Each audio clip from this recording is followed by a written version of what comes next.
अभी कल exit poll आए हैं, मेरे से लिखवा लो, सारे एग्जिट पोल फर्जी हैं, बिल्कुल फर्जी हैं। एक एग्जिट पोल वाले ने राजस्थान में टोटल 25 सीट है, उसमें 25 में से 33 दे दिए उन्होंने बीजेपी को। ऊपर से आया होगा भाई बीजेपी को ज्यादा देने हैं, तो उसने कहा मोदी जी क्या याद रखोगे आप भी, आपको 25 में से 33 दे दिए। तो पूरा का पूरा फर्जी है, पूरा एग्जिट पोल फर्जी है। लेकिन असली मुद्दा यह है, इनको गिनती से 3 दिन पहले फर्जी एग्जिट पोल कराने की क्या जरूरत थी, यह समझने वाली बात है। मेरे को भी समझ नहीं आया, कई सारे लोगों की कई सारी बातें चल रही हैं। एक ये चल रहा है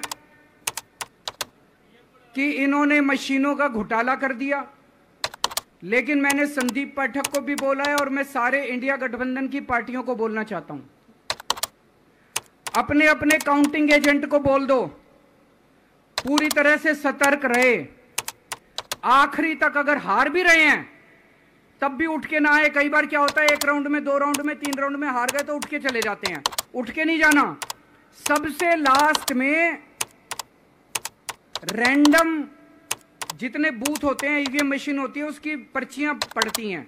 उन पर्चियों में से 5% पर्चियां उठाई जाती हैं।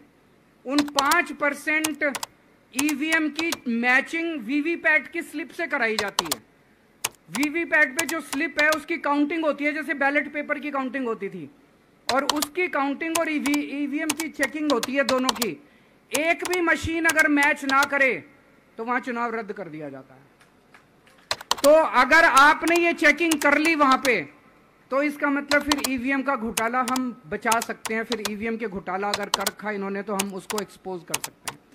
तो सब लोगों ने लास्ट तक रुक के, आपका कैंडिडेट हार भी रहा है तब भी आखिरी तक रुक के आपको ये ईवीएम की चेकिंग करा के आनी है, ईवीएम और वीवीपैट की मैचिंग करा के आनी है। एक थ्योरी ये चल रही है कि इन्होंने इतना ज्यादा सीटें इसलिए दिखाई क्योंकि इनके लोगों ने शेयर मार्केट में इन्वेस्ट कर रखा है, और कल जब शेयर मार्केट खुले तो बम्पर होगा, तो ये अपने शेयर बेच बाच के खुद तो निकल लेंगे। बाकी एक थ्योरी ये चल रही है कि अफसरशाही पे दबाव डालने के लिए अगले 3 दिन में अफसरों से उल्टे सीधे काम कराने के लिए एक माहौल बना दिया गया। भाई आ तो हम ही रहे हैं, तो हमारी बात मानो, उल्टे सीधे काम करो, काउंटिंग में गड़बड़ कराएंगे, सब कुछ करेंगे।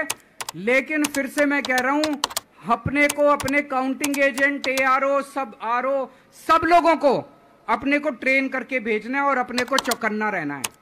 बाद में हम कहते रहे इन्होंने ये कर दिया, उसका कोई फायदा नहीं होगा। अभी अपने को चौकन्ना रहना है। एक थ्योरी ये चल रही है कि अगर इन्होंने कल ही कम सीट दिखा दी होती एग्जिट पोल वालों ने, तो हो सकता है कि इन दोनों के खिलाफ आरएसएस में और बीजेपी में कल ही बगावत शुरू हो जाती। 4 तारीख तक इंतजार ही नहीं होता, हो सकता है। तो कई सारी थ्योरी चल रही हैं, लेकिन अपने को सतर्क रहना है, चौकन्ना रहना है। मेरा अपना मानना है कि 4 तारीख को इनकी सरकार नहीं बन रही है। ये एग्जिट पोल से घबराने की जरूरत ही नहीं है, माइंड गेम है इनका, माइंड गेम खेल रहे हैं। आपको डिस्करेज करने के लिए, डिप्रेशन में डालने के लिए बिल्कुल नहीं जाना। आप इस उससे जाओ कि आप जीत रहे हो, आप अपने उस कॉन्फिडेंस से जाओ कि आप जीत रहे हो, और आखिरी तक आपको बैठे रहना है, किसी भी हालत में बैठे रहना है आपको।